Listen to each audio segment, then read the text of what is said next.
State Bar is doing a bunch of work on that, but everybody in the country is. The National Center for State Courts is, and lots of people are, so. So that will be, most of our meeting, but, Megan, please call roll. Chief Justice Heck. Here. Presiding Judge Keller. Here. Ms. Bash. Mr. Bryant. Justice Coy. Ms. Clayton. Senator Creighton. Mr. Gimbel. Judge Gravel. Here. Judge Laird. Representative Leach. Judge Maderi. Here. Judge Miskell. Judge Nash. Present. Judge Person. Ms. Rax. Judge Sawyer. Here. Representative Smith. Judge Spillane. Here. Justice Wise. And Senator Zaffarini. And I'd ask if you're on the phone, if you'll just message Kelly that you are in attendance, because we have some people on the phone as well. Okay.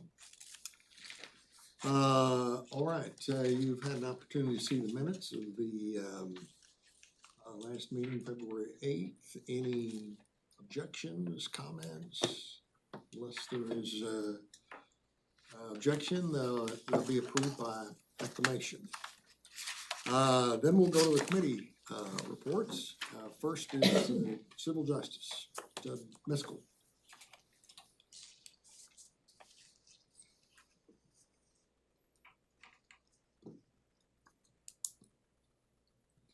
Can't hear We you. can't hear you. She is off mute though. Oh, we have to join the audio.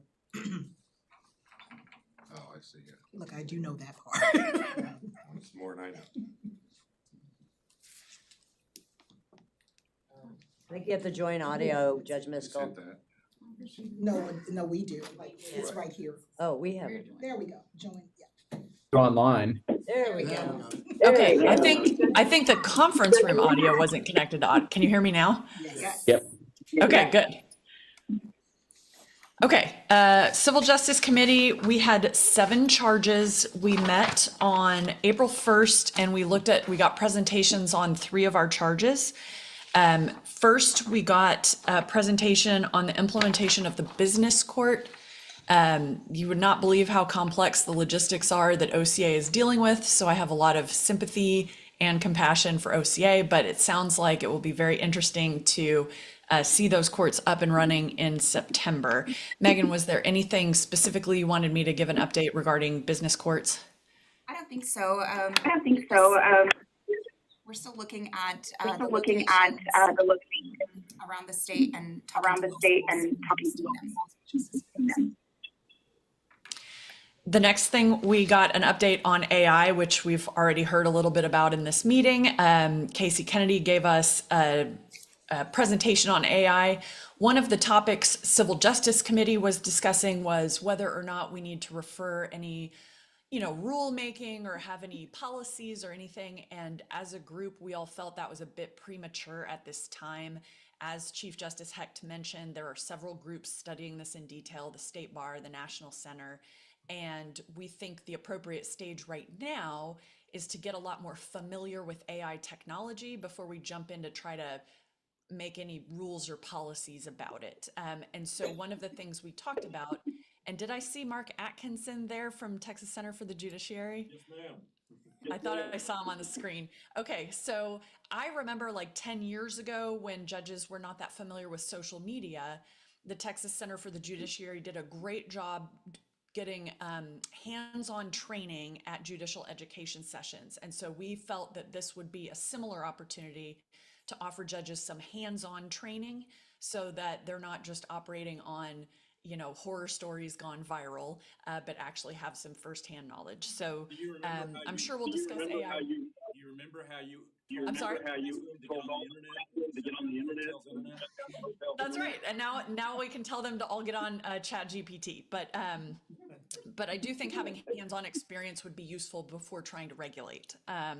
The third highlight that I wanted to mention was the legislature mandated a study of current staffing of courts to try to determine what appropriate staffing of courts might look like. So in other words, do we need more judges, or do the judges need more administrative help to be more efficient with what they have? We just don't know the answers to some of these questions. And so OCA has contracted with Texas A&M's Public Policy Research Institute to perform the legislative study, which starts this month and finishes with the final report due in January. And they have worked with that Texas A&M Institute before, so that's not a new group. For our remaining work, we do have 4 more charges, and our 4 remaining charges are continue to study court efficiency and make any recommendations, study ways to simplify the jurisdiction of Texas courts, study whether extending judicial terms would improve both courts and make voters more educated, and then just our general charge of continuing to study the landscape of the civil justice system and make any recommendations. So that's all I had for the update. Megan, was anything else you want me to add? I don't think so. I think that's Okay, thank you very much. Questions? Questions?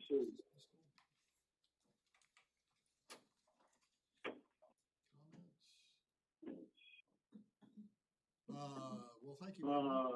Thank you very much. I seem to be getting some Yes, feedback. we're working on it. We just got a brand new. So this is the first meeting we've had. You're doing great. I know. You and twice. Yeah. We've got Casey and Double learning will get. Kelly working on it, so hopefully. we'll get it soon. All right, so we'll move to public trust and confidence. Judge Blaine. Right, thank you, Chief. We met April 17th. We have 8 charges. We went through 4 charges. And the first charge is similar to what we just heard, the Civil Justice and Criminal Justice Committee about monitoring a study conducted by OCA of court personnel workload in the district and county courts. So we did hear about that there will be a study starting in April, and OCA is going to be conducting that with Texas A&M Public Policy Research Institute, and the final report's due in 2025. I think this is the first type of study of that kind. Our next charge is review comprehensive all hazard. I'm sorry to break in. I think someone muted the conference room audio on the Zoom call. If you could unmute so we can hear you. Yes, thank you. I was wondering if it was just me, but yes, thank you.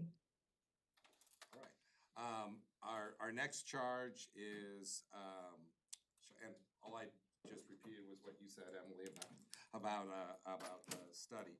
Charge 3, review comprehensive all hazard emergency management plans for the judiciary and recommend any necessary reforms. I know we're gonna hear from Hector Gomez today, but we heard from OCA Court Security Director Hector Gomez, who recommended that we evaluate and update the work done by the Task Force for Judicial Emergency Preparedness, who last met in 2016. And that 2016 report I saw has a little section on blackberries. I don't think they exist anymore, so definitely that things need to be updated. But Mr. Gomez explained that his division recently expanded positions, and that positions them well to create model policies.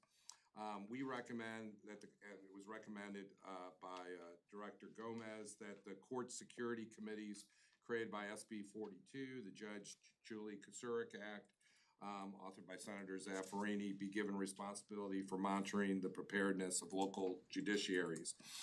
We noted that a lot of, I think Hector noted this as well, but we noted that there are a number of counties and cities have what are called COOP plans, which I think is continuity of operation plans.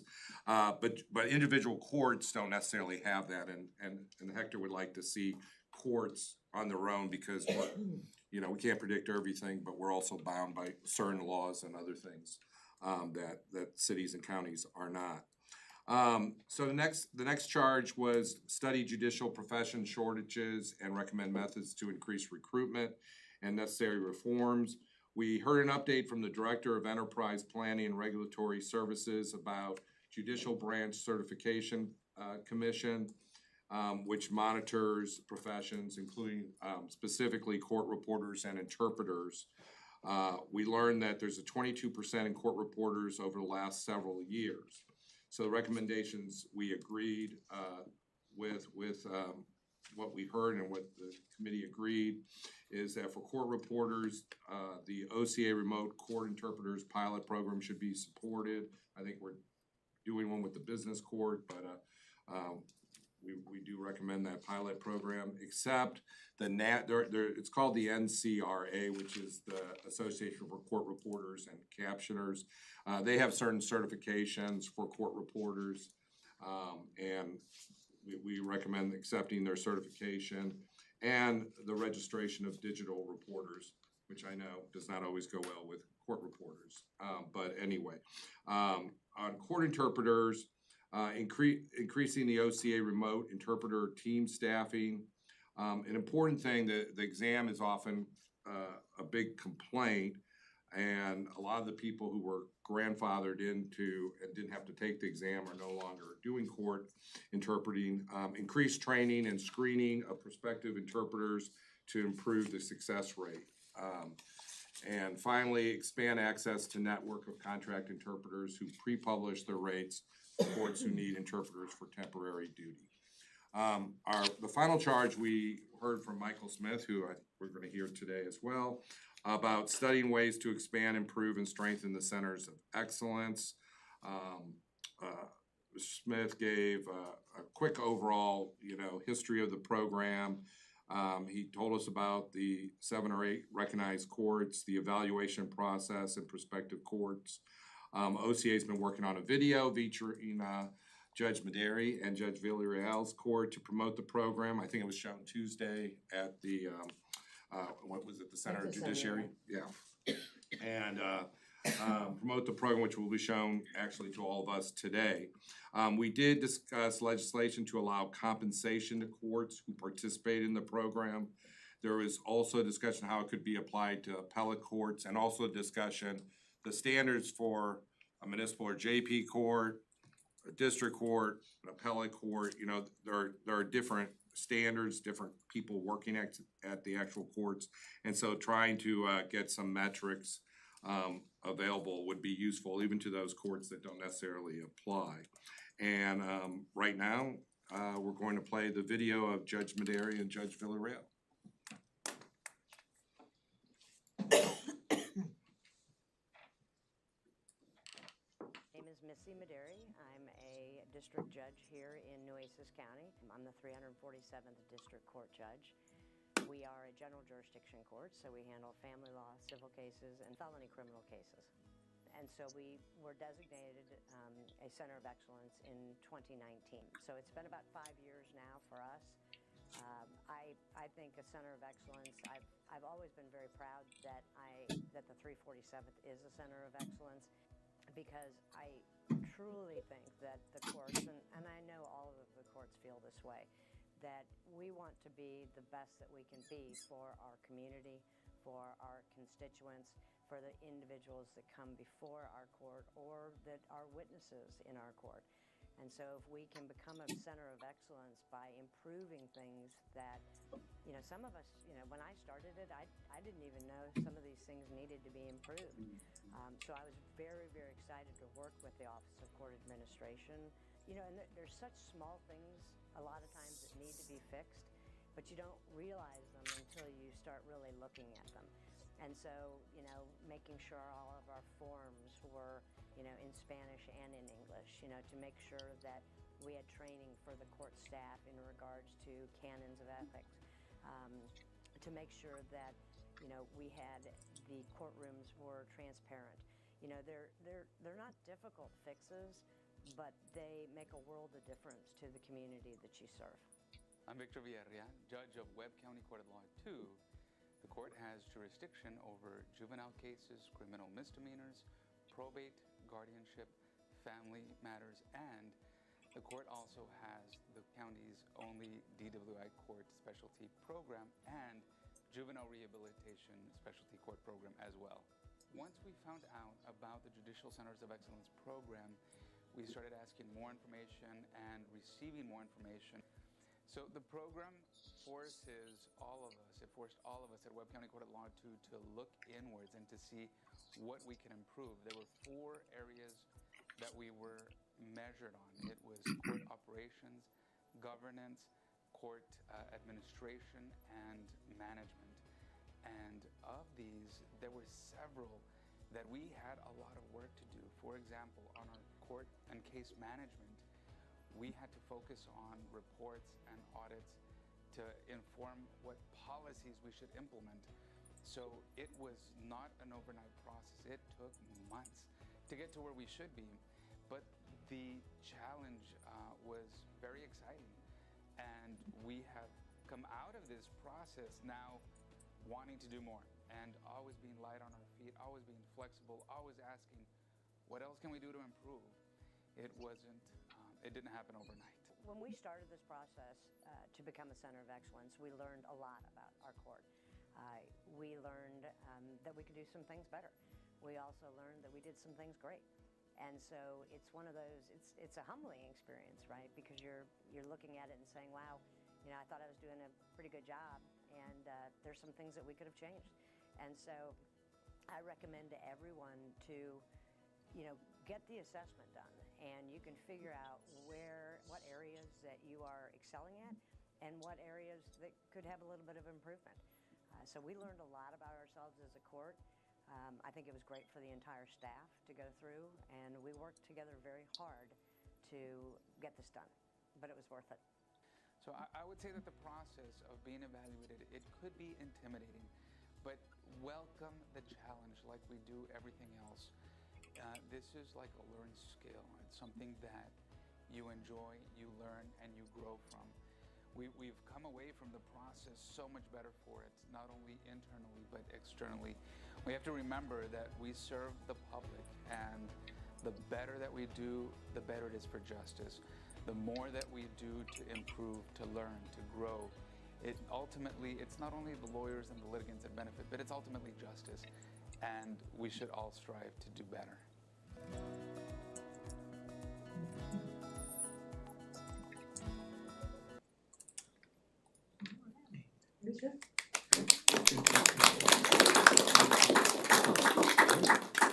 I think I saw Michael cringe when I said, I think everyone should get assessed for this. I was gonna say, hopefully Michael's email box will. Hope we can get Michael some help. And so, yes, the committee really applauded Michael's effort and videos like this, and once the word gets out more, I know there's gonna be more applications. Finally, we have 4 additional charges.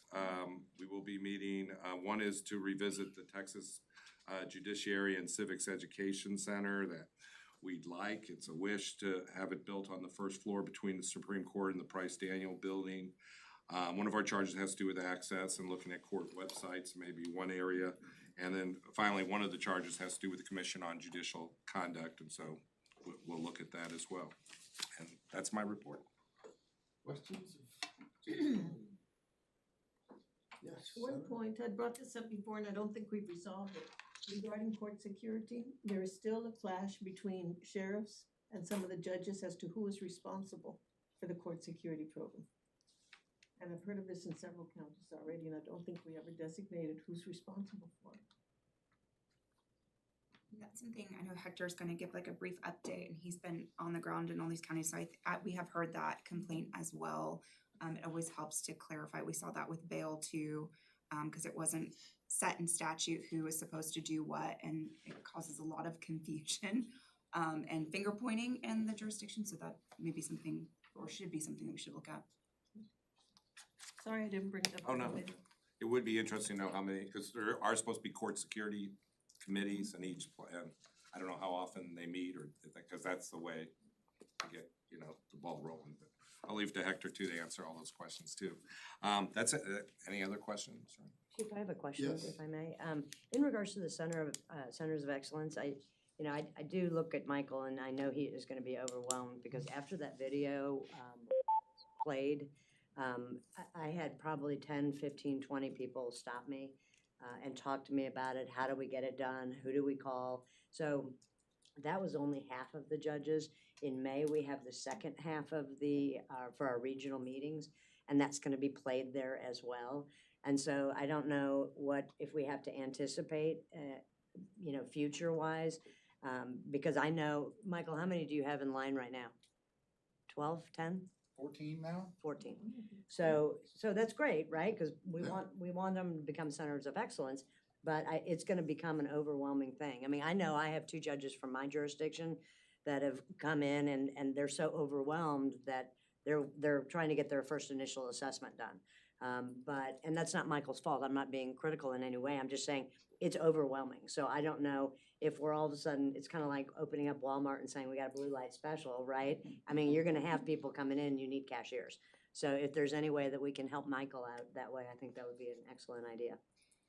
And the judges also ask about whether or not, and I spoke with Senator Zaffarini in regards to this, on whether or not, I think last time you had put in something, and whether or not that was gonna be done again. And I keep telling them you should do it just to be good, right? But, We are about to start ramping up for our legislative appropriation requests, so that's something that we will be considering is asking for more staff to be funded. awesome. I guess our committee can just keep getting update on the status of those applications. When is the next the LAR that? So our LARs are due in August, and we'll meet in the middle of May to talk about because it takes several months to put together. So we're meeting, I think, the directors May 19th through the 21st to talk about what we're going to request. So that's definitely on the list. Awesome. Thank you, Chief. Well, thank you, Judge, for that update, and great video. We got 3,200 judges in Texas, so. So get ready, Michael. 2,986 to go, so that's. All right, criminal justice, Judge Maneri. Yes, sir. So the committee met on April 3rd. We have 7 charges, but we looked at 4 of them during our first meeting. The first charge we looked at was study ways to improve court and personal security for judges and court staff and recommend any necessary reforms. The second charge we looked at is actually charge 3, and it's continue to evaluate and monitor Texas pretrial bail system for improvement and recommend any needed statutory and non-statutory changes. Then our third one was charge 4, which is monitor the judiciary's role and work with Operation Lone Star. And 5 is monitor the legislatively mandated study being conducted by the Office of Court Administration of the court personnel workload of the district and statutory county courts and make recommendations regarding any increased need for additional court staff. And this is, of course, a joint charge with the Civil Justice and Public Trust and Confidence Committee. The highlights that we heard, the committee heard an update on court security, including the FY23 annual court security report. We discussed on the committee the federal legislation countering threats and attacks on our Judges Act to create a state judicial threat intelligence center and provide more resources. So we started looking at that. Discussed the Senate Bill 1367 that would have expanded address privacy to court personnel to see if we can get that back up. Discussed legislation and funding to support the removal of personally identifiable information, PII, for judges, including a presentation by Delete Me, who offers this to many courts around the country. And Delete Me was really a cool kind of thing. They go around and they look, it's just like a rabbit trail, right? They just look at one thing and then it leads to something else where my name's mentioned, and then it's just all this stuff is sold over the internet. So they're not going to erase my, personal Facebook page if I don't want them to. They're not going to erase, articles about the Center of Excellence, but they're going to find all of these other things. And Delete Me, it was a neat presentation. So I think we should look into that for sure. The committee received an update on the public safety report system, the PSR, and bail data, including the bail dashboard and planned future enhancements to the system.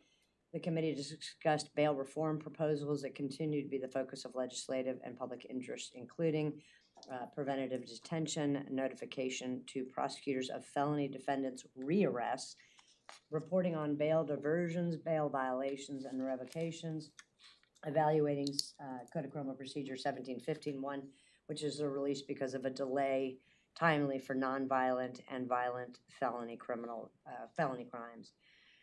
In regards to that, we were kind of just looking and talking about it, where, there's a statute that basically says, if we don't have indictments done by a certain amount of time, you have to release an individual on a bond that they can make, that type of thing.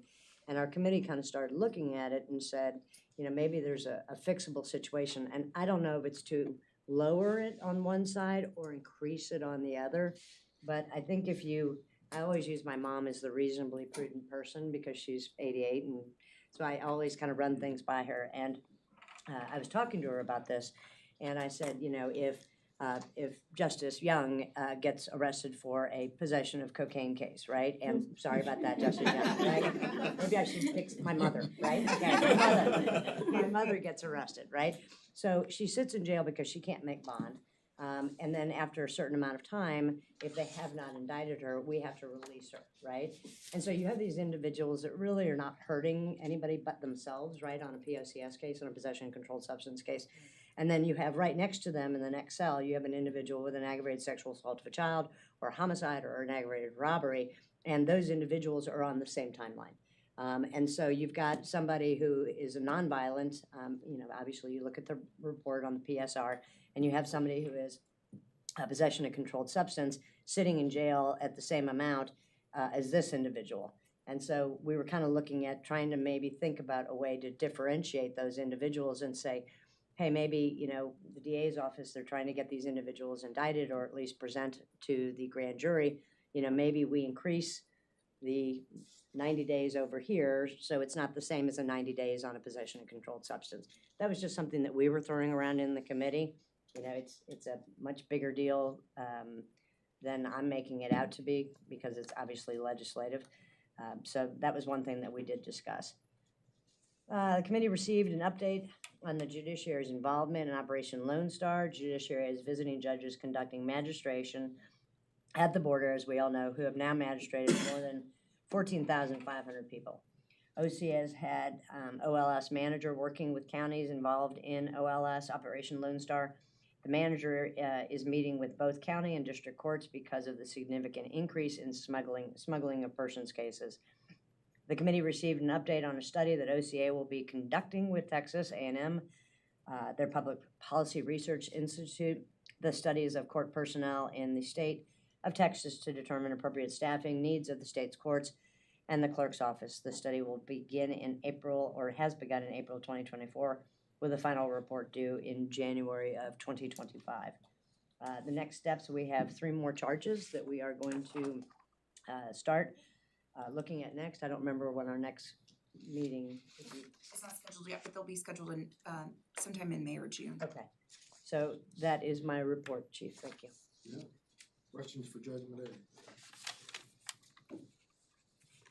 Sounds like making progress. The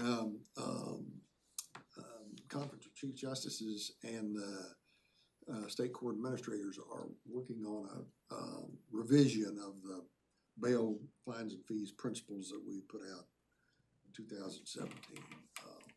And it's about halfway along, but Megan knows about that, and we'll make sure everybody has the benefit of that. Well, that takes us to the committee. Judge Gravel. Good morning, Chief. The Data Committee met last week on April the 16th, and the first charge not issued by the Judicial Council but issued by myself was to all of the numbers people to make the meeting exciting and boring, not boring, and keep us awake. And so our team did a really good job. We had a 2 o'clock meeting on kind of an overcast day here in Austin, and we all stayed awake, but the team really does a good job. So there are 5 charges.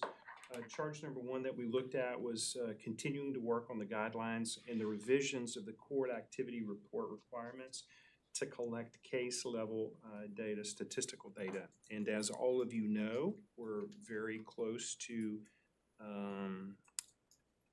having the case level data per courts. When does that date begin, Megan? So there's two bills that were passed this past session, House Bill 1182 and House Bill 2384, and the council did promulgate rules to implement both of those. And those rules are in effect now, and so we actually, for 1182, which just applies to the top 6 counties, we just got the first round of data. It was due on April 20th. For 1182, so we're looking through that, and then 2384 will get a report in November. Those reports are due November 1st. And then we also have an RFP that is out right now for the system to collect case level data when we go to even more granular data. And that's through the Judicial Council rules.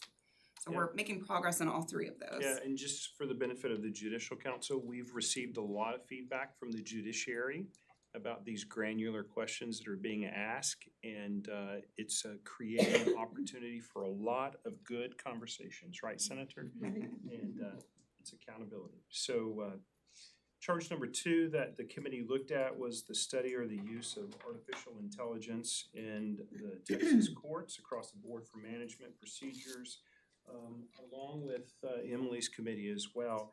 I would just make a few comments about the AI.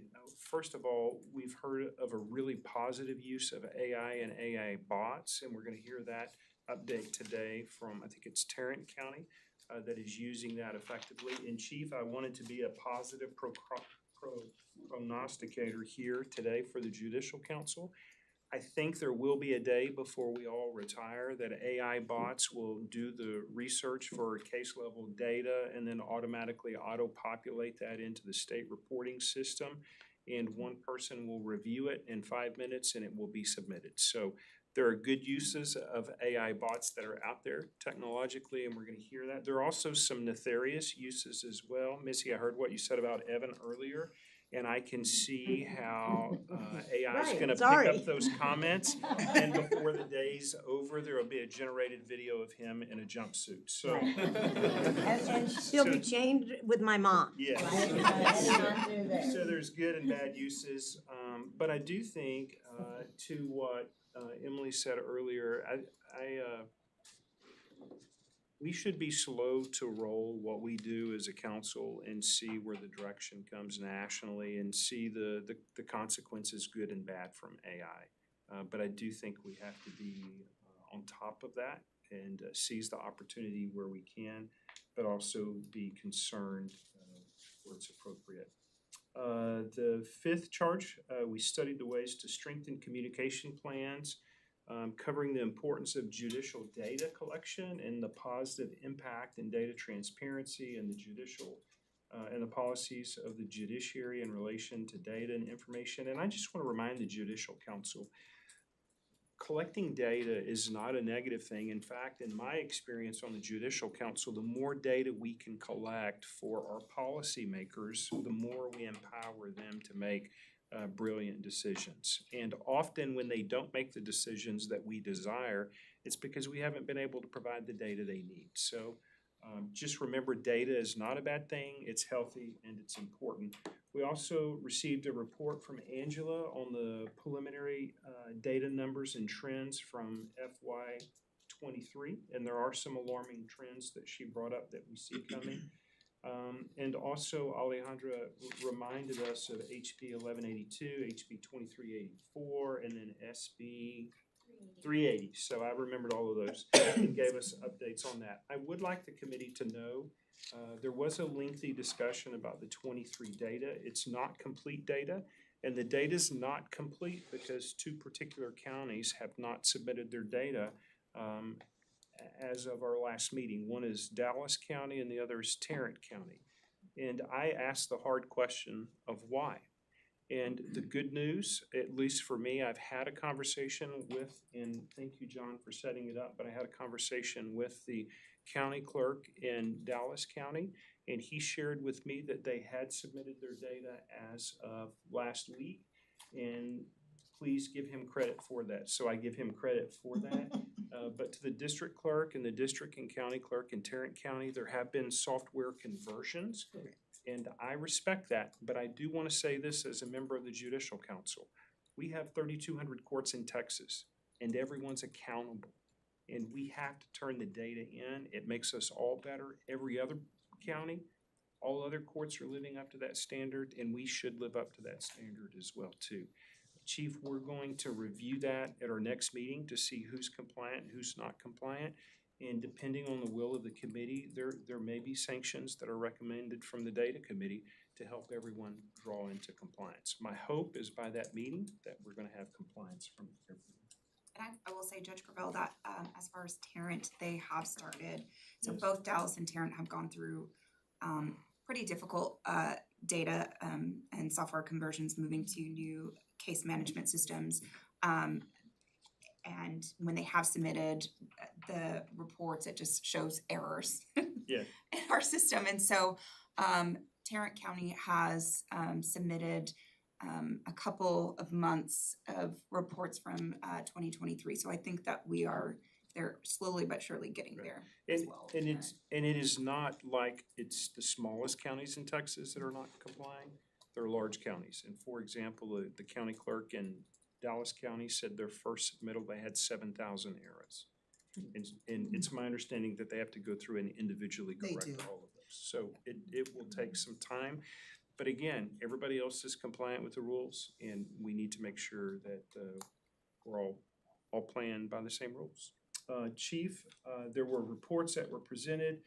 Casey did an amazing job with AI and scaring the bejesus out of us. And so we're gonna see a little bit of those bots here in just a little bit, but that concludes the report from the data committee. Thank you.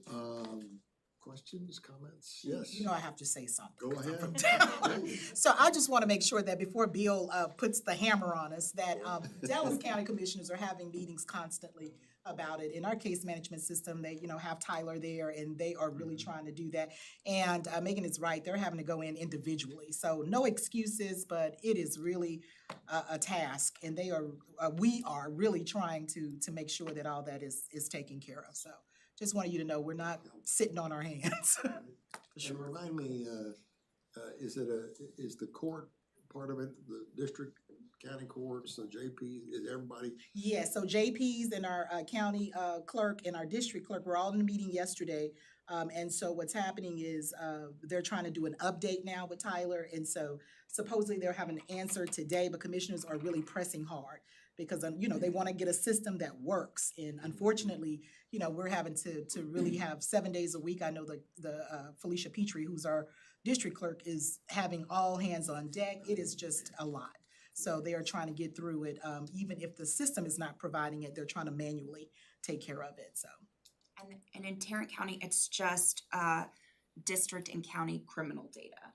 And so we typically at this meeting, we would have presented our fiscal year annual report for our data, but because we are missing these two large counties, which is a significant amount of the caseload, we can't finish our annual report. So hopefully, next meeting we'll be able to provide that information.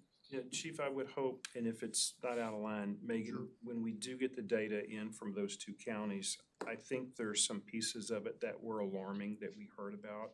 Maybe if we could share with the committee ahead of time so they'll have a chance to review that, and then at our next council meeting, we can address that. And then when I mean alarming, they're just trends in different areas, different caseloads that seem to be heavily overloaded, and that was still without two of our largest counties reporting, so that sends a bit of a fear factor up. Our felonies are up significantly across the state with the data that we have. Our debt cases as well. Juvenile cases too. Misdemeanors are still down? Yes. Well, good. The data will help us. Several years ago, we didn't know that debt cases were 40% of the civil docket. And for a whole year, more than a year, until somebody looked at a number and said, "Oh my goodness, look at that!" So it would be helpful to the whole judiciary to have better numbers.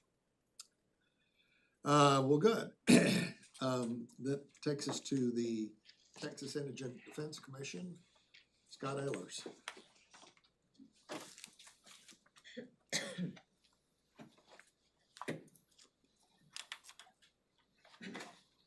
Good morning, Chief Justice Hecht, Judge Keller, members. I'm Scott Ehlers. I'm the Executive Director of the Texas Indigent Defense Commission. I'm going to start off our report just telling you about some things that have come out of our board meetings. The board met on December 7th and approved $17.5 million through our formula grants program to assist counties with their indigent defense expenditures. We also approved some mental health improvement grants there, added a mental health caseworker to the North Hill Country Public Defender Office, which is based in Burnett County, added a mental health public defender and mental health caseworker to the Galveston County Misdemeanor Mental Health Public Defender Office, and added 4 attorneys and 4 mental health case managers to the Dallas County Public Defender's Office Mental Health Division. At the April 5th board meeting, one of the major things that the board did was approve recommendations from the salary work group. The work group was established by the board to create criteria to evaluate salary levels in grant applications to TIDC. Over the last couple of years, there's been quite a few requests to increase salaries at existing offices. And so the board just wanted some more objective criteria for evaluating those salary requests. That salary work group is led by our research director, Dr. Sarah Gamble, and the work group met in October to set the direction of the work group and determine what kind of data we needed to collect. So we developed a survey that went out to public defense leaders, as well as a worksheet to collect salary information from public defense providers around the state. And based on those survey results and the salary data we collected from 35 offices, 14 recommendations were made to the board, which were approved. And we're going to use those recommendations to begin evaluating grants, which are due on May 10th. Another major research project that TIDC has been involved in is the Rural Public Defense Needs Assessment. Through a budget rider, the legislature directed TIDC to evaluate public defense needs in rural counties in Texas. And so we contracted with the Public Policy Research Institute to do that research. They developed a survey, and we actually met with them just this week to discuss the preliminary results of that research. The survey was responded to by 703 people, 431 of whom were from rural counties. And it was a pretty amazing response. We got responses from every county, 100,000 population or less, except for 3 counties. So a pretty amazing response rate. And we are also they are also doing in-depth interviews with 48 folks who took that survey. So the major takeaway, I guess I will share today, we're anticipating the research report will be done in about a month. But the major takeaway is there are severe shortages of attorneys in rural Texas. Frankly, there's shortages in urban parts of Texas too, but there are severe shortages in rural Texas. We have almost 27% fewer attorneys accepting indigent defense cases in rural Texas, while at the same time, the bar is made up of increasingly older attorneys, and they are not being replaced by younger attorneys. So we're hoping to use the results from this research to inform our legislative appropriations request to attempt to address this major problem. We recognize these attorney shortages, and TIDC has been working with law schools, public defense providers, in order to recruit more attorneys into indigent defense. We've been setting up recruiting and awareness events at law schools around the state. We're gonna be at the Rusty Duncan CLE that the Texas Criminal Defense Lawyers Association puts on in San Antonio. So we're gonna be there. We're partnering with public defense providers to try to recruit more criminal defense lawyers into this space and provide indigent defense. We are also actively training and mentoring new attorneys through our Future Indigent Defense Leaders program. And I'm gonna be attending the graduation of our third class this evening. And we're on class 5 right now, and the applications for that will be going out here shortly. On the family protection representation front, as you may recall, the legislature directed TIDC last session to start getting involved in family protection representation, CPS representation, just like we do on criminal indigent defense. And so we're ramping up that program. As part of that, we're also doing recruiting events at law schools because there are attorney shortages in that space, just like in the criminal space. We also partnered with the Children's Commission to produce videos that highlight attorneys and judges that are doing work in this space and just really kind of emphasizing the importance of the work and the importance of excellent representation. Finally, just briefly in terms of Operation Lone Star, TIDC continues to work with OCA and our local provider, the Lone Star Defender Office, which serves as the indigent defense hub for all of the counties that are sending cases through central magistration. And so things have been going very well. There have not been major surges that have overwhelmed our ability to provide counsel, and so things are going well in that space. Finally, just wanted to let y'all know our Texas Fair Defense Laws was issued a few months ago. I've got a few copies back there if anybody would want one. That's it. Thank you, Scott. Questions? Scott? Comments? Thanks very much for that report. Sure. Centers of Excellence, Michael. Good morning, I'm Michael Smith, Management Analyst here with the Office of Court Administration, and for today's purposes, I am the Program Administrator for the Centers of Excellence. This morning I'm putting forth the Honorable Sylvia Holmes, Justice of the Peace for Precinct 3 here in Travis County. She is our 4th Justice of the Peace to make it through the program, and she is our 1st from the Travis County, Austin area. So she stands alone in that representation, and hopefully will mobilize some of our local judiciary to kind of get involved with the program as well. Judge Holmes came to me at a JPCA conference in 2020. Forever ago when I made the presentation on this program, she joined me with Judge Woolley, Judge Russo, and Judge McLean. So that is how long she's been patiently waiting her turn to come in and be evaluated. What stands out to me about Judge Holmes is honestly court operation. She has, by and large, the majority of her, or not majority of her docket, a higher percentage of civil cases in her courtroom than any of the courts that have moved through on the justice level before. That means that once every 6 weeks, she's holding a jury trial to hear a case on a civil case. In fact, I got to sit in on one that was a fairly ridiculous eviction case for an $8,500 a month rent case that we were neither of us sure what exactly the argument in favor of the landlord was. But they settled and then decided to appeal that to a higher court after we moved her case. Judge Holmes is, as all of our justices are, a consummate public servant. She is in this because she wants to help her community. She is in this because she sees value in providing equal and accessible justice.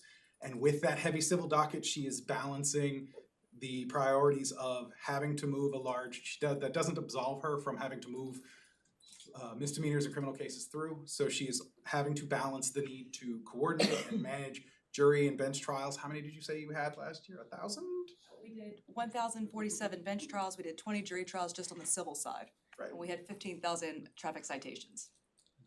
So in order to accomplish that, where she really stands out is managing court operations and having a staff that understands both sides of the equation and can provide service at the window on both a civil matter and a criminal matter, and then being able to reflect, to provide the need to her courts.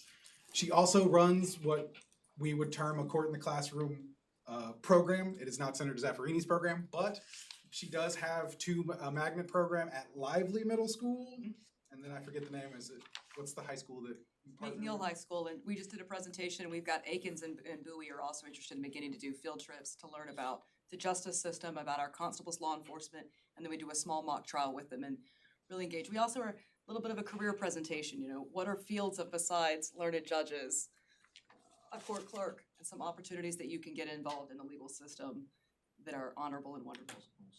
And one of the things that makes her unique in that is she has a dedicated staff member that helps liaise with the local Austin ISD so that creates that relationship and keeps it going and sort of coordinates it. We will say, I did hear an interesting argument in favor of whether or not a taco was a sandwich or not. That's the mock trial. That was the mock trial. I just bought a ham and cheese sandwich and defendant's restaurant served him a taco, so is a taco a sandwich? I'll let y'all think that one through. There were some compelling legal arguments on both sides. That's a good question.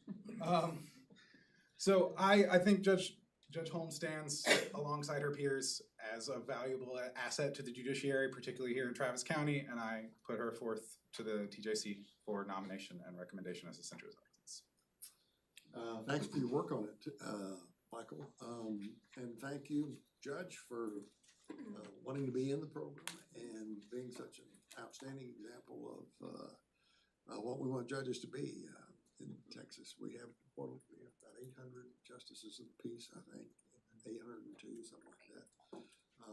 So I tell them and the municipal judges when I meet with them each year that they're the face of the judiciary to the public.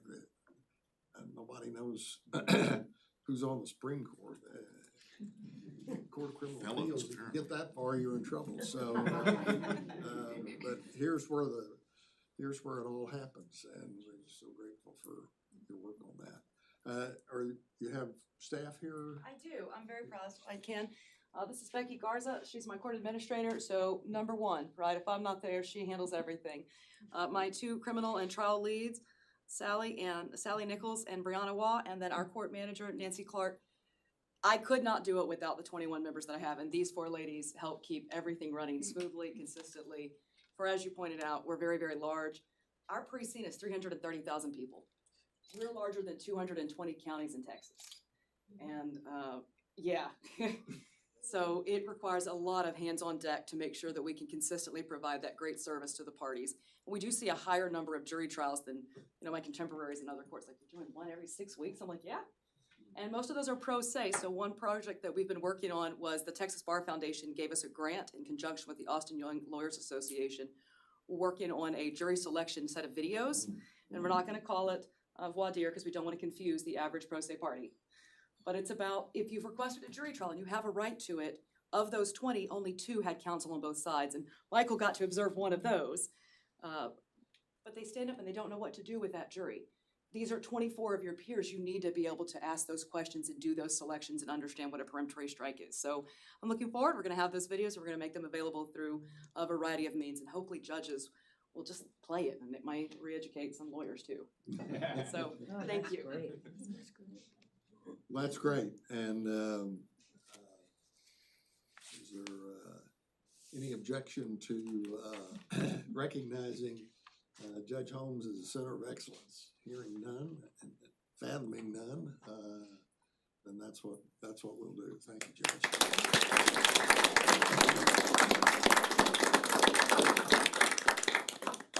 Before I step down, any questions from the council? Chief, I just had Yes. one thought.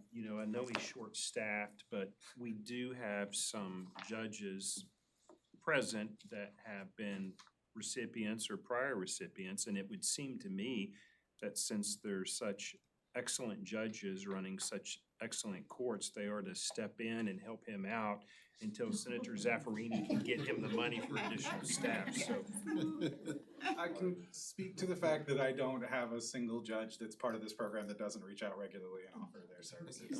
So we also, as part of our recommendation towards the Public Trust and Confidence Committees, are interested in involving the justices and the judges as mentors and centers of and resources for other judges in the judiciary. So we're gonna put them to work, but I'll handle until we can get some staff. So I did the video, it's up to you now. You're gonna be the test case for recertification, so. And Judge, we'll take pictures That's true. after the council meeting in the courtroom. Chief, I just think this is inspirational and it's aspirational for our other judges. And Missy's video was exceptional in reminding us all there are places we can all improve, right? Well, that's great. As a number of people have observed, there's an article in the Yale Law Journal several years ago, but one of the ways that the judiciary can improve public trust and confidence is by running the place better. And we can't do anything about our decisions. They have to be what they are, but at least if people don't have to wait and they feel like the system is responsive and that feel like their expectations of the justice system are there, then it helps everybody think better. We've got polls that show that and all sorts of things. I do think that's one of the best things about that Center of Excellence, as I said in the video, you know, I mean, we didn't even know that we weren't doing, well, I mean, everyone thinks they're doing a great job, right? And then when you start looking at it and you go, wow, I could really improve on that, and you start changing these things that you have to do to make it more, you know, accessible, more open, you know, just tiny, tiny things. And I'm sure you had the same thing and you as well. And I think Judge Nash is going through it. You know, it's you don't realize, because that's our world, right? Where we sit in the courtroom, that's, you know, our world. And, you know, my mom has come to visit many, many times, and she sits in the audience. Of course, when they say all rise, she has to stand for me, and it just makes me happy as can be. And I'm like, oh God, how many times did I get grounded when I was little? And so, but it's really nice to be able to, she'll come up later and she'll say, now, what was that individual doing over there? And why did that person do that? And, you know, you should really have your bailiff over there. And I'm like, wow, I mean, I'm just used to being on there so long that I don't even think about those changes. So, you know, I want to, you know, commend Michael at the Judicial Council here for starting this program way before my time. And I think you're doing a great job. And thank you very much for trying to make our courts better. This is the Senator. I do think we should continue to encourage the people who are acknowledged as centers of excellence to have a building plaque that's impressive. I think that will motivate others. We saw Judge Viabialis in the video, and it's just beautiful, and it has all the commissioners' names too, the county commissioners' names, because they paid for it and they approved it. But it gave the county a sense of pride and ownership. Yeah, we should, absolutely. You started that. Yes. I just want to compliment Michael and the actors in the video. When I first got it, the preview, it was so genuine. And I think with the public confidence, where when people see judges, they don't expect that genuine discussion that Judge Villarreal and Missy had. It was just very genuine. I really enjoyed that. It's very personal. And they couldn't have done better. That's great. Thank you. Thank you all. Thank you, Michael. Thank you, Michael. Great program. And sounds like we've got lots more coming along, so that'll be great. Oh, I'm sorry, Chief, can I say Yes. one more thing, because I had an idea. Michael, when you establish some committees, or if you do, as far as the mentorship that everybody was talking about, you know, and I kind of told him earlier in this meeting, right? I think there's only 2 district judges, right? And so if you have district judges, right, we do a lot differently than JPs in municipal court. So maybe, you know, pair me up with a district court judge, you know, Judge Laird with a different type of whoever's trying to come through, Judge Nash, whoever's coming through. And I'd be happy to help, because I mean, I was a municipal court judge 13 years ago, but I couldn't tell you anymore, you know, what we do. Really. They always ask me, and I'm like, Kelly has reminded me, did we do a motion and vote appropriately? Yes, the chief did. Yeah. Yeah, no objection. Yep. as for the mentor, yes, that the plan is to match like with like, because it's a distinction. It's a very different world between what a JP has to manage and what a district court does. They're like for like. We want to make sure we're actually providing that, and then I think maybe sometimes the perspectives of the JP would be useful across all lower courts across, but like for the direct one-to-one, we'll go with that. For Judge Laird, we're gonna have to find you probate courts. I'll start recruiting. Yeah, put us in, we're ready. All right, now that's the happy part of the meeting, and now we get to the bad stuff. Court security and the boogeyman AI. Hector, thank you for coming and presenting this morning on court security. Good morning, members. Slide. We're gonna talk about 3 or 4 central areas, I think, that have kind of evolved in the last year or two regarding court security. Some of the things we're gonna discuss about are gonna be software improvements, web privacy, general improvements. Slide. First, let's present the FY23 incident reporting graph. As you see, we ended the FY with 448. Now this, let me kind of add to this. This has been an adjusted reporting scheme of incident reports, principally because of the old software we were using. We were using SurveyMonkey, and SurveyMonkey was capturing incomplete reports and simple issues where the writer would open a report and close it automatically. It would save as a PDF. So we were counting that. So we took that raw number, cleaned it up. There were also duplicitous reports. So you see a slight downward tick of 448 for the, again, the end of the FY.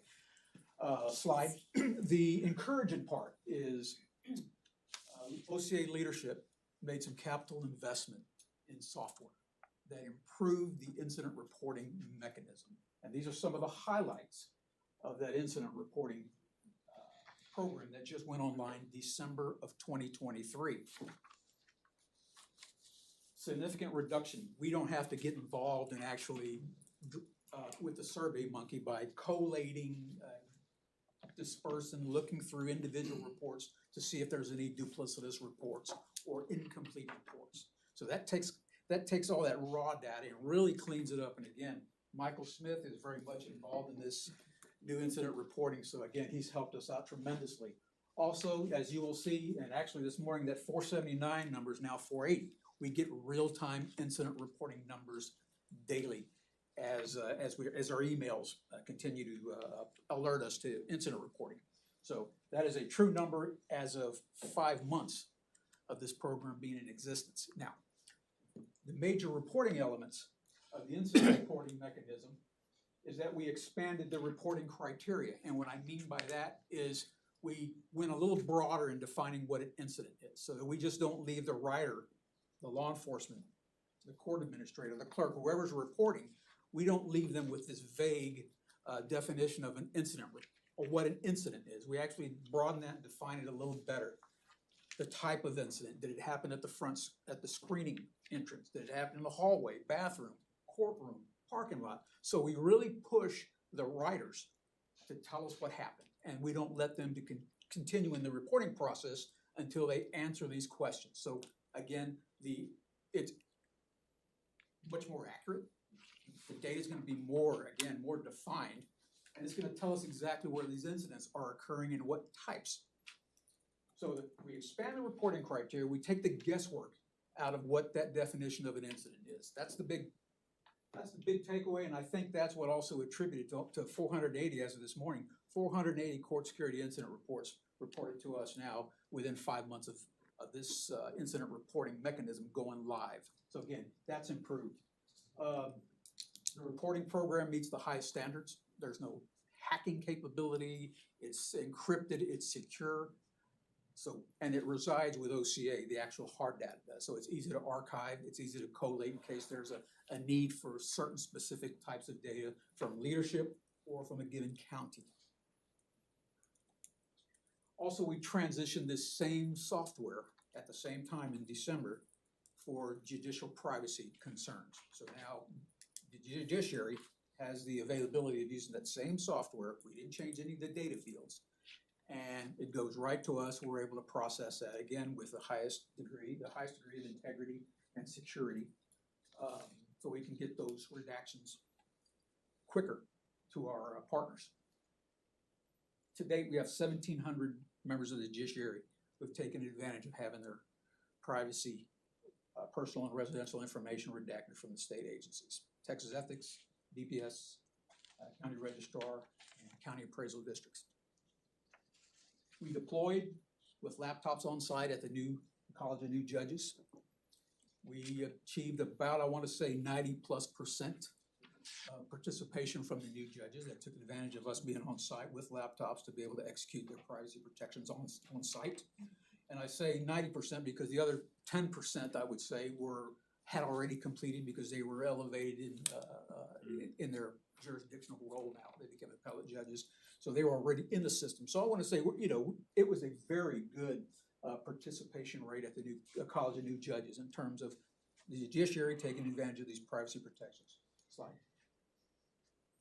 And OCA improvements for this year, just this calendar year, I want to, through leadership and legislative efforts, we were able to acquire 2 new full-time court security specialists to help us out. Let me introduce you to one of them. This is Keith Conley. Keith Conley is a court security specialist just onboarded January. He's a retired U.S. Marshal Service deputy. He was also prior service with the Texas Department of Public Safety as a trooper. He's just on the cusp of getting ready to be released and go out about and take care of some of the big things that we tackle with most of the time, and that's addressing the big deals, addressing the backlog of courthouses needing assessments due to the pandemic. So we are incrementally, eking those out little by little. But at some point in time, we'll be at a happy place, I hope, by the end of this FY to report that we've got the vast majority of these backlog courthouses completed. We also have Alfredo Lujan. He's out of Corpus Christi, based out of Corpus Christi. Also a retiree from the U.S. Marshal Service, recent, and a former DPS trooper. Again, both gentlemen come with wealth of experience in court security matters, judicial security, have been involved in the process for many years. So we got real good hands here to be able to take our needs seriously and, of course, be more responsive to the judiciary and court staff. We've also seen an increase in judicial and court staff training evolutions. I'll explain that in detail. Slide. Momentarily. Talk a little bit, it was briefly mentioned about web privacy, Delete Me. As an ongoing discussion we've had with Delete Me as well as other vendors that provide this web privacy, web removal service. It's being further discussed by OCA leadership, and hopefully we'll have more to report. But as you can see, it's the bottom point about some states having passed legislation to remove data aggregators or promote legislation that adheres more to judicial safety and family safety. Of course, as you know, of recent, there's the Judge Wilkinson murder out of Maryland at his driveway. And then, of course, there was the threat at Justice Kavanaugh's home when a would-be nefarious subject who had intended apparently to do harm, but he was intercepted. So these are just some of the recent high-profile things that have happened over the course of the past six to 12 months. Slide. These are examples of some of the state legislatures, and again, these various states, they're either in committee, have been passed or signed by the governor, their respective governors, on what is going on in court security. As you can see, judicial and court employee privacy is kind of the big item right now that's getting a lot of attention. These are the states that have either passed or they're in various stages of House or Senate approval or committee consideration for removing judicial and family information from the web. Wyoming and Tennessee increased penalties for threats. And of course, The magistrate court there specifically in Virginia, they're addressing more the physical design of a courthouse so that safety is considered in their build outs in Virginia. So again, the judicial and employee privacy is the big thing right now that I think is out there. It's being discussed. And we'll go into that here in just a moment. Give me a slide, Casey. I reviewed all the legislation, those various state legislations that are pending or have been signed or in committee. And these are the significant takeaways from all that legislation. You can see there's a lot of prohibits, permits, restricts, requests. But for the most part, judicial information, personal information is the common theme of getting your personal information removed from the web. This is something I certainly would like to see Texas start to consider and look at. I think that is the next logical step we need to go is web removal. Privacy, judicial privacy. It's just, we've got a lot of judges, active, retired, not elected, that we have a responsibility for. And this will help. Judicial, removing that personal information. It's just too easy out there to exploit the web to try to get that personal identifiable information at PII. And some of those web services, we are encouraging the judiciary at present to get some form of protection at your own expense at this time. Just get something. I think, you'll have that peace of mind that at least on the web, there are those efforts to have you removed. The last one, the judge, spouse, and family member could request removal of published PII on the web. That came about out of Maryland, out of the Judge Wilkinson Act there in Maryland after that murder of that judge. So they were quick to get on board with web removal. Slide. Countering threats and attacks on our Judges Act. Recent piece of legislation sponsored by Senator Cornyn, broad bipartisan support. It seeks to amend the State Justice Institute Act of '84, essentially giving the State Justice Institute the ability to manage grants and the awarding of those grants, and providing technical expertise. Specifically, you see there in that second line, national nonprofits to establish a state judicial threat intelligence and resource center. Now, if you look at the overall elements of the bill, I can share with you that OCA, Court Security Division, we conduct most of those elements right now. Provide training and technical assistance to the judiciary and law enforcement, that is what we do daily. Create judicial security resources and guides, physical assessments for homes and courthouses. Proactively monitor threats to the judiciary and staff. We don't proactively, but we kind of stay involved with receiving and passing on threats or inappropriate communications to DPS through their fusion center to manage and either investigate, data mine, or potentially a criminal referral. Again, coordinates with law enforcement officers to mitigate threats of the aforementioned. We do that through their iWatch program. That is the mechanism that we use to report inappropriate communications and threats to the judiciary or staff members or courthouse is through the iWatch, the DPS managed iWatch program. Develop incident reporting and threat evaluation with courts, LEOs, and fusion centers. We already are undertaking that, again, not as a proactive matter, but more as we receive the information. And of course, coordinate research to identify and advance best practices concerning judicial security. So, at least I'm happy to say that although this is a good bill, hopefully it does get passed, we are already in front of doing a lot of these functions and elements of that bill.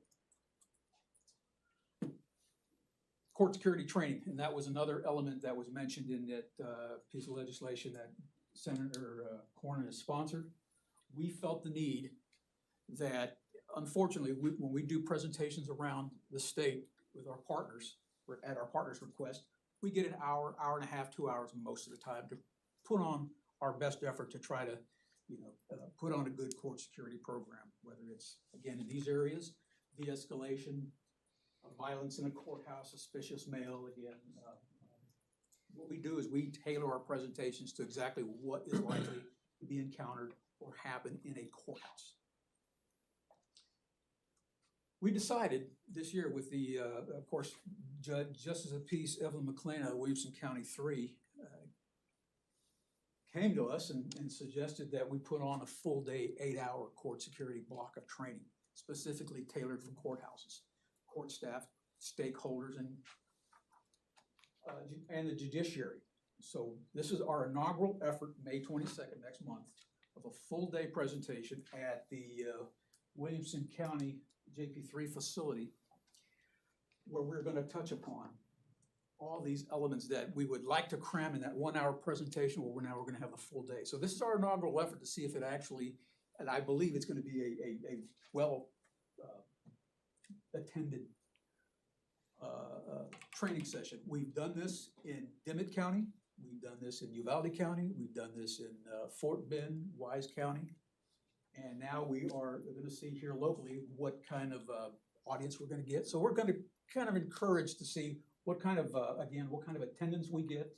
It's free, it's available, we're getting the word out. So I think if this is very successful, this may be a traveling effort to get around the state and put in that full day of what I think should be courthouse, judiciary, tailored good court security program. A slide. This is just an example. This is the Frank Crowley Criminal Courts building in Dallas.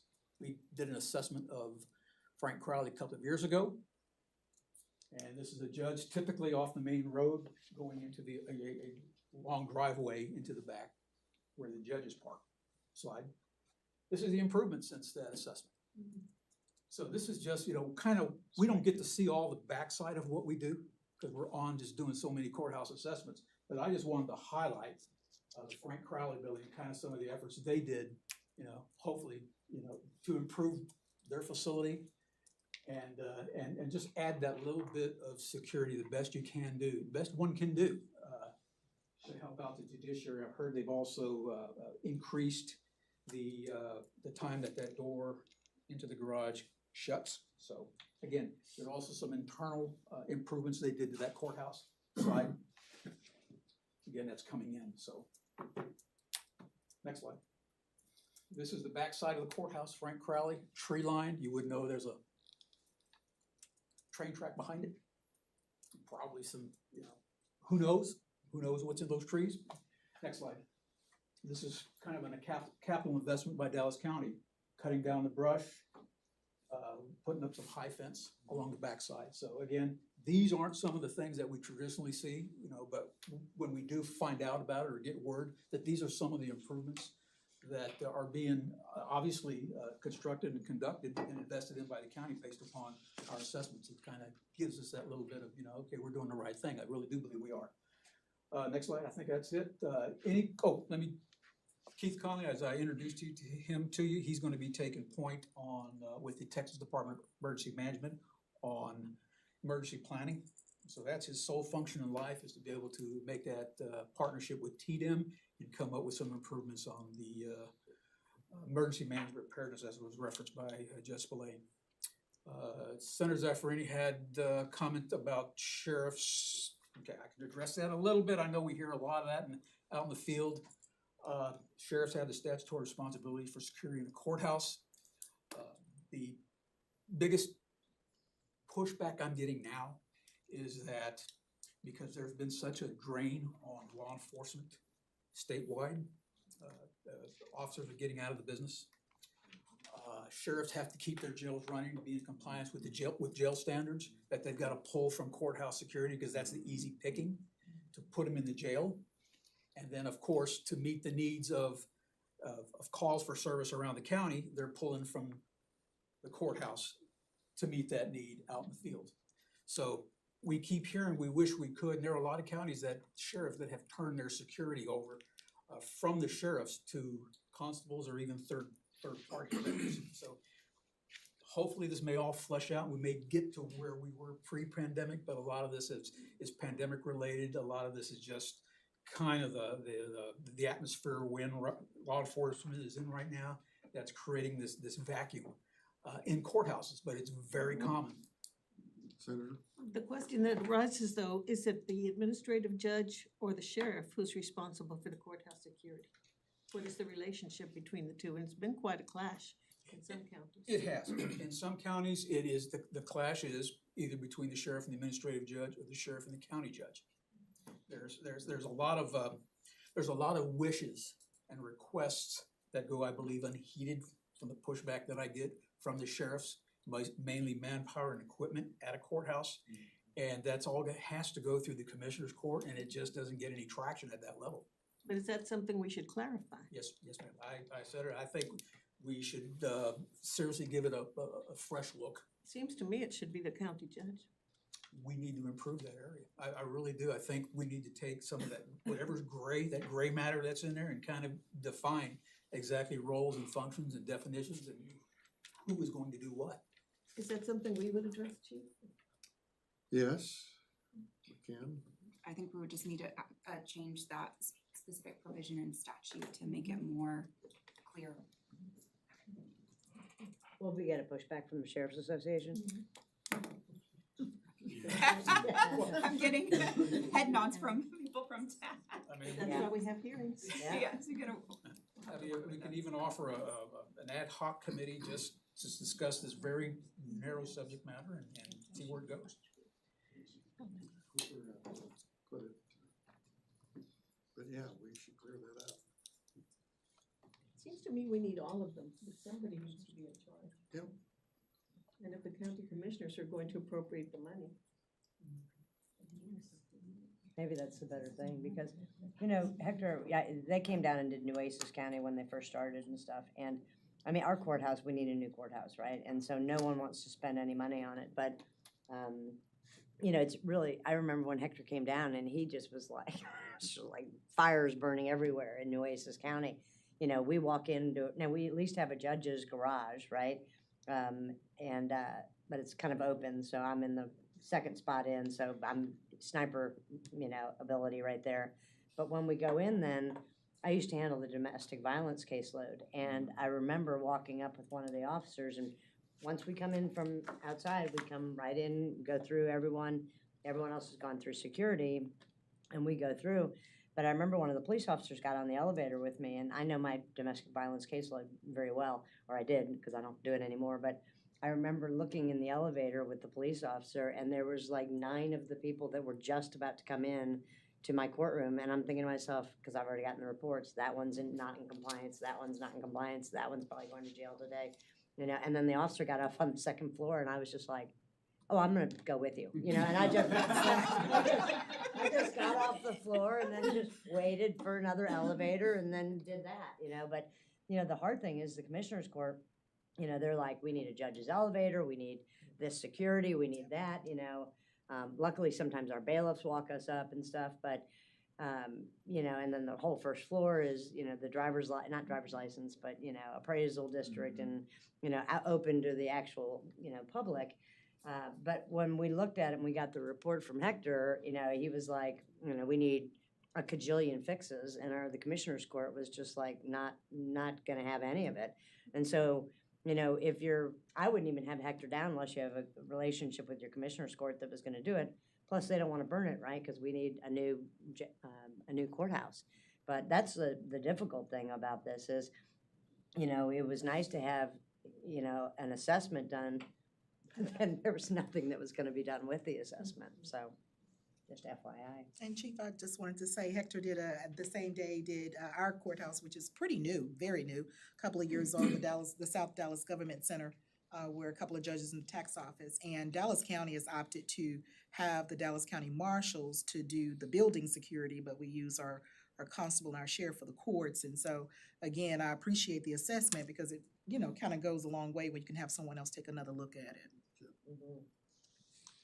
Chief, the other question that I have, and thank you, Hector, you've been to Williamson County, and as the county judge, it's over $2 million in corrections, changes, and fixes, and we have voted on that, and we're moving forward with that. But it was really kind and thoughtful, and that, but to your point, Missy, there's got to be a partnership between the fiduciaries of the county and the judiciary.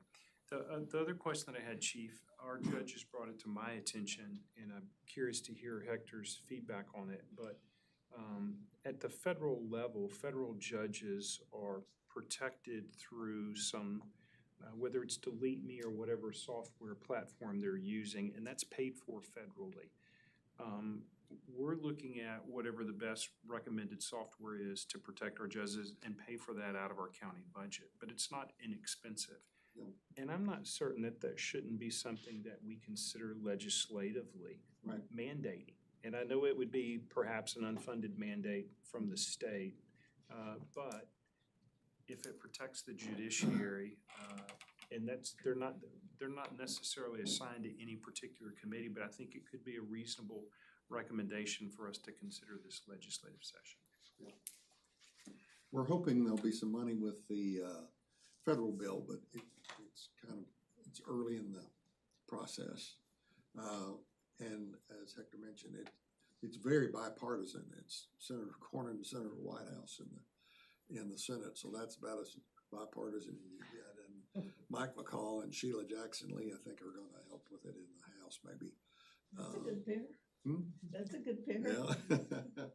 So, but we're trying to get the supporters to help us with some money. But it's federal and state to some extent, and it's spread around. So I'm not too hopeful, but at least we'll try. But having them pass it, it should be just good generally. And Judge Kasura, they're having an introductory session on it in the House, or no, maybe in the Senate, or in the House, I can't remember. The end of the next month, the end of May, and Judge Kasura and her son are gonna go up for that. If you remember, Judge Kasura and her son, they make quite an impression. Can't imagine what they Both of them, like young man, is incredible. what they lived through. But, well, thanks very much, Hector. And we'll figure out in our legislative package how to. The last thing is the robotic process automation in Tarrant County. So I believe Carrie Derrick is. He's on Zoom. Good. Yes, hi, good morning, everyone. Can you guys see my screen okay? Yep. Yes. Yes. Okay, great. Yeah, first I'd like to just start off with an apology on not being present there today. We had every intention of doing so, but unfortunately our flight got canceled in the final hour this morning, which left us with limited options. I did appreciate seeing some familiar faces there in the room, and happy to be here to talk to you about the robotic processing automation that Tarrant County's implemented. Just before we get started, just wanted to level set. A lot of times we hear, artificial intelligence or generative AI or machine learning, and those words can be confusing at times, especially when you talk about robotic processing automation. And so for the sake of just trying to simplify it down, sometimes we use fancy words in the tech industry that really describe some pretty simple procedures. And so I'm going to try to start off with that to just level set. So in terms of Tyler's robotic processing automation solution, more specifically the one that's been implemented in Tarrant County, what it does is really two things. It understands the document, and then it does e-file processing. And how that works is it downloads and reads the document. It categorizes those documents by the content and structure, and then it extrapolates some specific information that it then uses for analysis and then processing of that information. The second part of the solution runs a validation, a set of rules to validate accuracy to make sure that it understands the information that is extrapolated from the filing and the document. If you're familiar with the e-filing process, we've, through the Judicial Council for Information Technology, implemented a set of standards, technology standards, which applies a finite set of filing-facing codes to the legal professionals and self-represented litigants so that they can select a filing code. But on the back end, all of the court systems have a more robust set of filing codes that the clerk then changes it to. So an example may be a general motion, and then the result may be a motion to dismiss. And so the clerk makes those edits prior to accepting it. So part of what this solution also does is maps up those filing codes that are standard across the state with the local codes. It also updates the filing description to provide some additional value for the consumer of that information, which often is the judge. It moves the stamps around to prevent the stamps from being overlaid on top of the text that are on the page. And then, of course, it performs the action, which is whether to accept it, reject it, or return it for correction. So in general terms, it really just does document understanding and then e-filing processing. What that translates into is a series of benefits. Because these robots work 24 hours a day, 7 days a week, and 365 days a year, it allows for a faster throughput or velocity in terms of working the filings that are submitted to the clerks. It reduces the manual document review duration and backlog, getting to that same day processing that we've long desired, and I know we've been striving to achieve in jurisdictions across the state. And in addition to that, it also minimizes just human error that naturally occurs when going through this process on occasion. So how it works, and more specifically, is that we've employed a set of robots to perform specific tasks. And so we went through the process of evaluating a robot to perform all these tasks, but what we found out is that robots are really good at doing a few things very, very well. But when you give them a large set of tasks across the board, then the efficiency starts to be reduced. And so having more robots that do specific tasks leads to the best optimal results.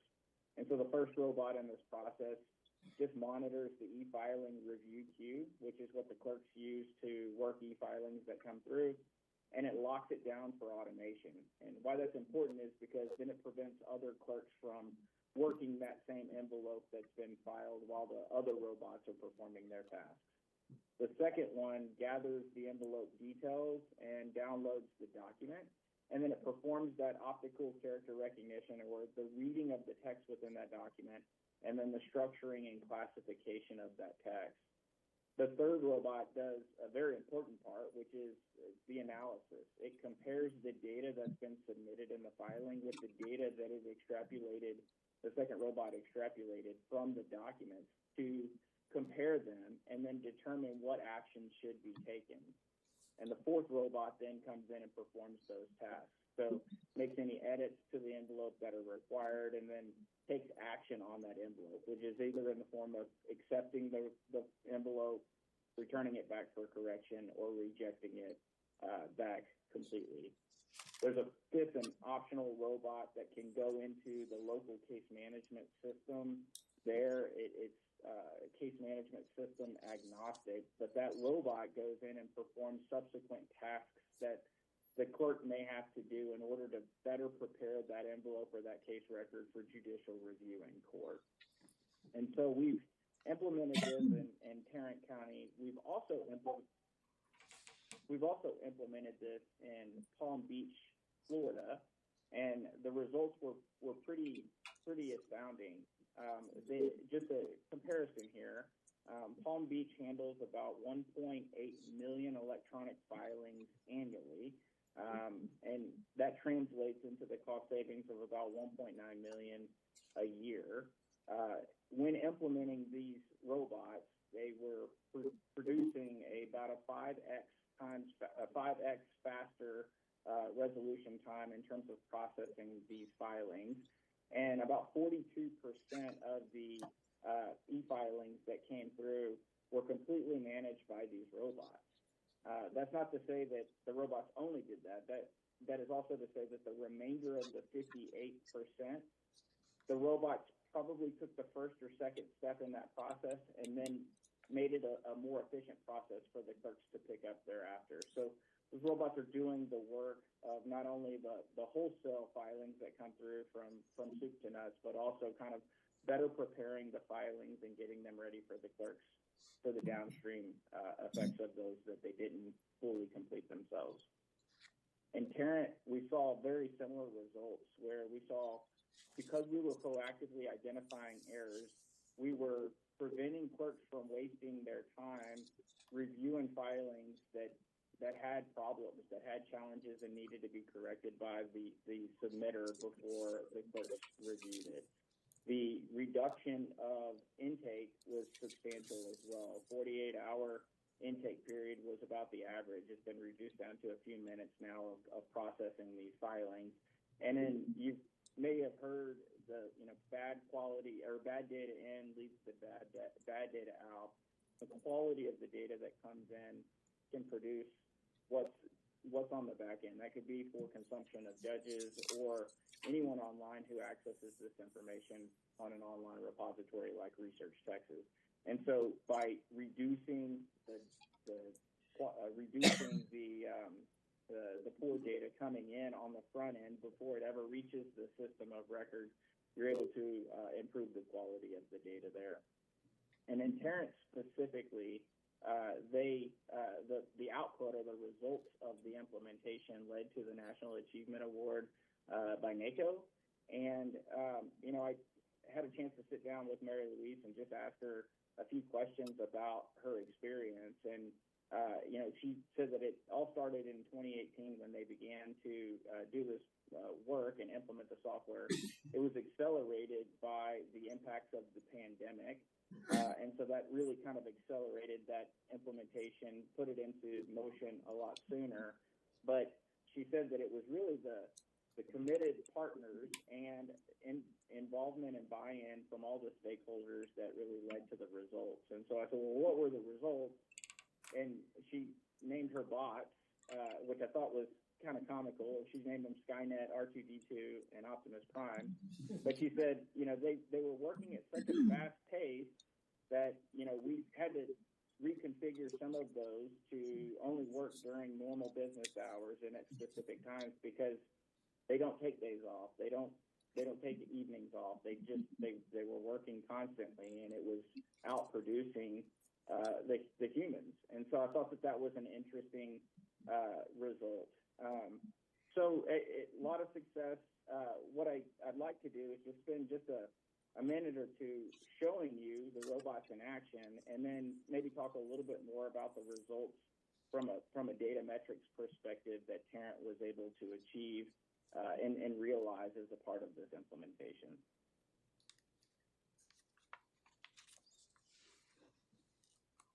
All right, I'm going to start this video. If you can't hear it, please let me know. We'll try to get the audio to work.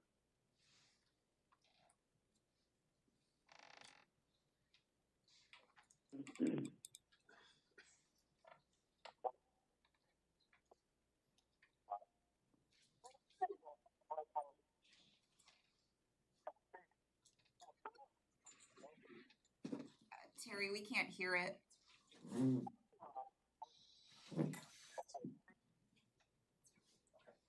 Okay. Right now the audio is it's just reading the text on the screen. I'll do some voiceover as the robots actually start doing the work so that you can kind of know what's going on.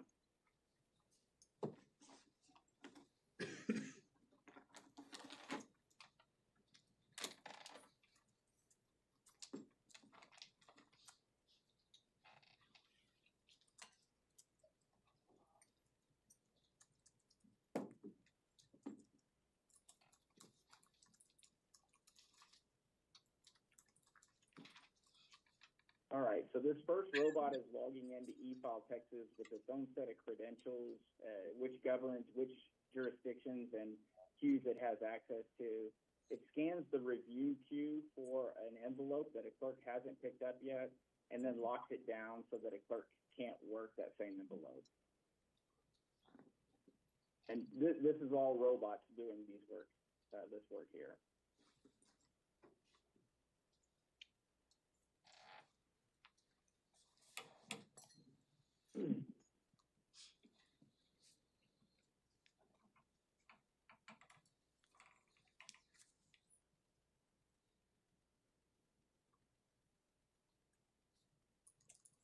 All right, so this second robot then goes and locates that same envelope which was passed by the first robot to the second. It goes through and scans all of the information that has been submitted, the data that had been included in that filing. It also goes through the process of downloading the documents that are included in that envelope. And you'll notice as it goes through, it actually updates the file location to the right directory or local storage area that the clerk would like to store those records in. And then it's going to pass that information to the third robot in the next step.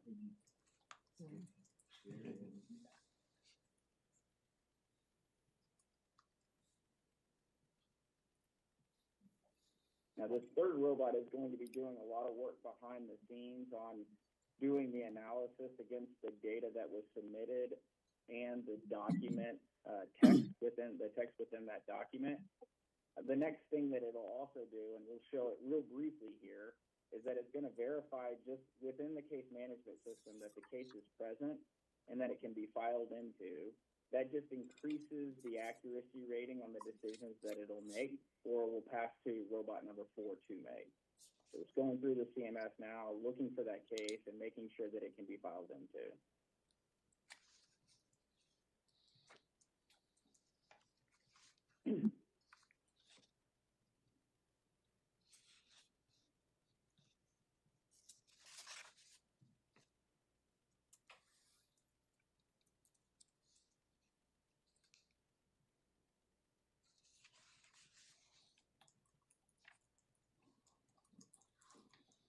All right, so this fourth robot is taking the information that the third had provided and it's going and doing the work. It's logging into that envelope and it's adding information on the filing. This one was a motion to dismiss, so it adds with prejudice along with the envelope number to the filing description and the comments. It moves the file stamp to a place that it doesn't overlay the text within the page so that it can be easily read. It then goes into after it saves that one, it goes into the second one, the filing, which is a proposed order. It adds granting dismissal with prejudice along with the envelope number, and it deletes the file stamp. This is because Tarrant County's process is to route this information into a workflow that you'll see in a later step. It's now going through and accepting those filings so that it can enter into that workflow that's found within the clerk's case management system.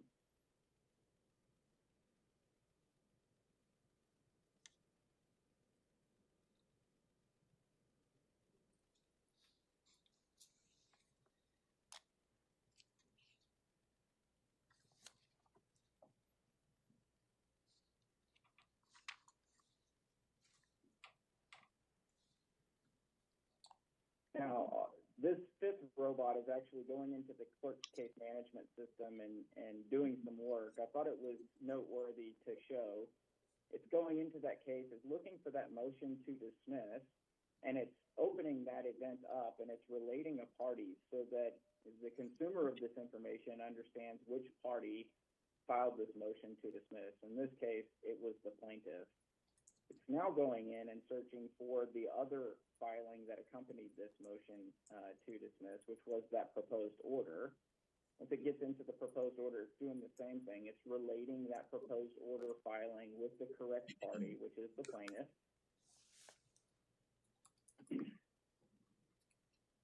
It now goes into the document there, so it's looking for that proposed order, and it's adding in just a note to let it know that the bot was the one who added that, just in case somebody reads it and sees it and says, well, where did this come from? The next thing it's doing is it's going in and it's relating those two events. So it's relating the proposed order with the motion to dismiss so that when the judge views it, they'll see both of those documents together. And then this step right here is it's actually initiating the workflow that will initiate the signatory process for that judge for that proposed order, where the judge can review that proposed order and then make his or her determination on that record. So that's a quick demonstration of how that process works for Tarrant County. The results of that process are pretty astounding. So I took the last year's worth of data for the Tarrant County court at laws, number 1, 2, and 3, So from April of last year to April of this year, they've had about 94,000 filings out of about 63,000 envelopes. The robot is the top producing resource in the office out of 26 employees that on a daily basis review these e-filings and work them. And it makes up about 21% of the envelopes. So that means that 21% of the envelopes are worked by this one robot. And then out of the remainder, it's still working through some of those to, like in Palm Beach, better prepare those envelopes for processing for the clerks. It's got a 94% rate of processing within a 24-hour period. Reason why that's not higher is because in some of these instances, the robot gets to a point and doesn't know the decision to make because the information that's been provided and the information been entered when it does that comparison doesn't meet that threshold for decision making. And so it'll move it to a queue for clerk review, and that time for the clerk to review can take some time elongating that processing duration. Out of all of the envelopes and filings that the robot has worked, it's got a 1.19% return for correction because it can correct a lot of those before acceptance versus sending it back to the filer to correct it. That 1.19 is in comparison of about 7%, which is the average return for correction across the state of Texas today. When we look at the probate courts, which is also with the county clerk there, same type of results. The robot was the top producing resource out of 22 employees, processing a little bit more. It's about 23.5% of the envelopes that are coming in. About 90% of those are processed within a 24-hour period, and less than 2% of filings are returned. So when we look at just the impact for Texas, we try to kind of blow it up and just see what would that look like for the state of Texas. One data point that we draw back to is the average duration for a clerk to review the process of making a decision on an envelope that's submitted within eFile Texas. And the average duration for that task for a clerk to pull up that record, review the information, make the determination, and then save that process is about 2.15 minutes or 2 minutes and 9 seconds. When you factor that process in and that the robot's productivity associated with doing that based on what we've seen in Tarrant County and the 9.4 million records that Texas handles via e-filing every year, it equates to about 161 employees. So really interesting dynamic. I think, as we start to think about, AI and machine learning and just, what we're looking into the future with, we're taking the posture of doing something that's simple and for a very specific use case. There's a couple of other engagements that are underway with Dallas County implementing the same solution. Lake County, Illinois is doing the same. But I can't help but be drawn back to just a few other examples, like the United States Army, who's using this for staff processing improvements.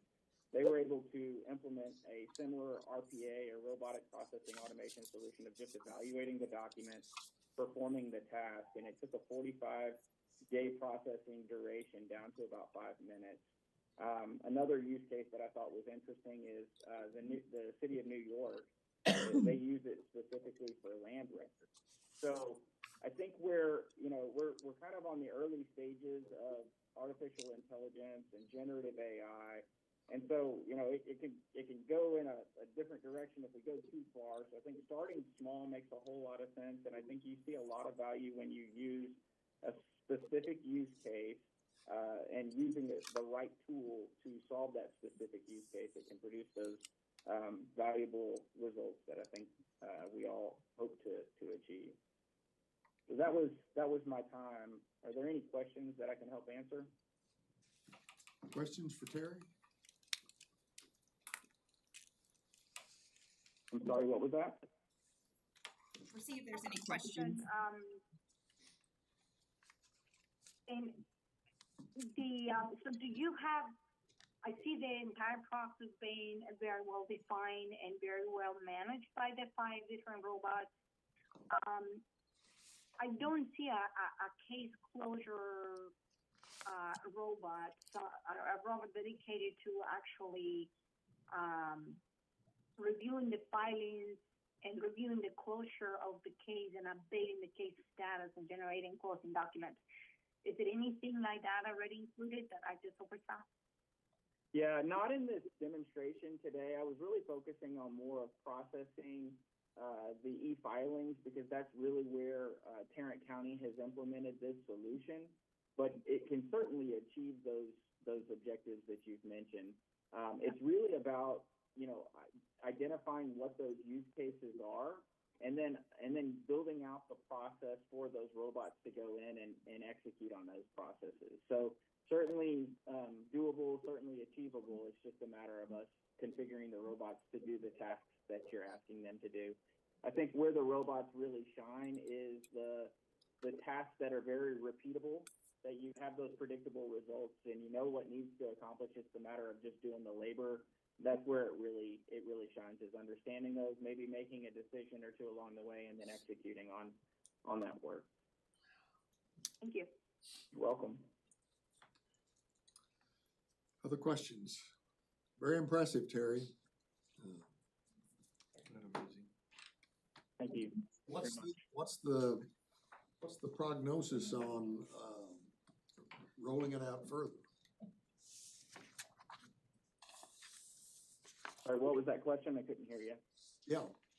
What's the project timeline and rollout? What? Yeah, it depends on how far we want to go. If we were to do something like this across the state, it's probably a couple of years. We would want to pilot it in a couple of jurisdictions and then create a rollout strategy, probably something comparable to what we've done in e-filing, where we start with some jurisdictions, implement it, and then roll it out. There's a little bit of work that's required within each jurisdiction to move this forward. But yeah, I think it's probably a 2 to 3 year implementation from start to finish. Chief, I did have one other question. I wanted to know if Terry has seen any problems with relating the parties. Just because in some eviction cases, there are multiple different entities with the same name sometimes, LLC or Inc. Has there been any issues with relating the parties that he's seen?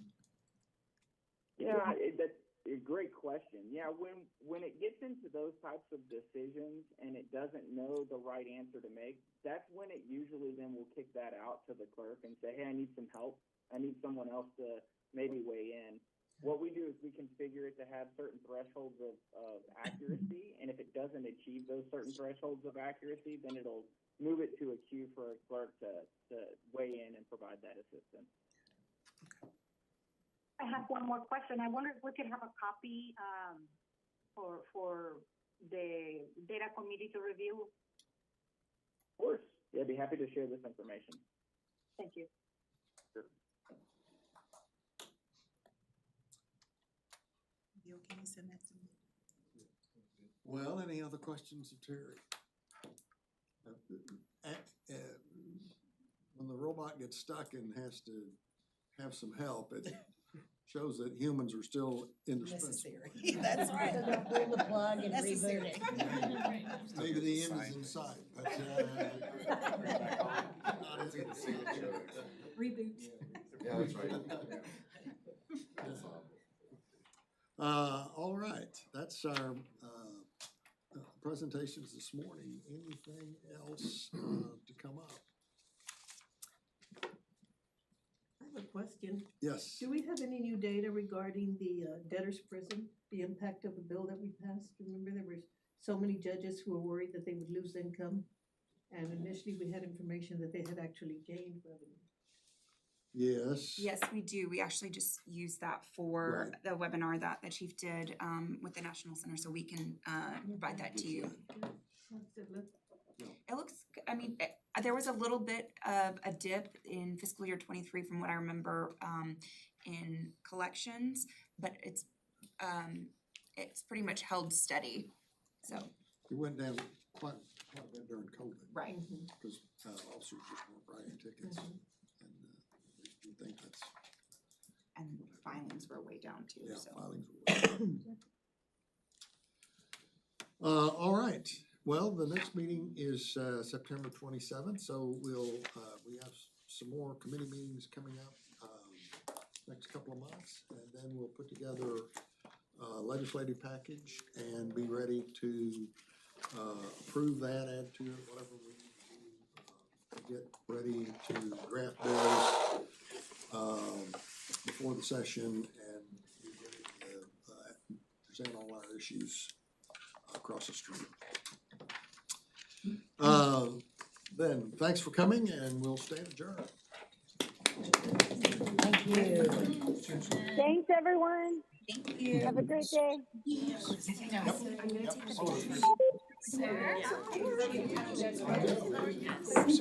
Travels back. You are the last party in the conference.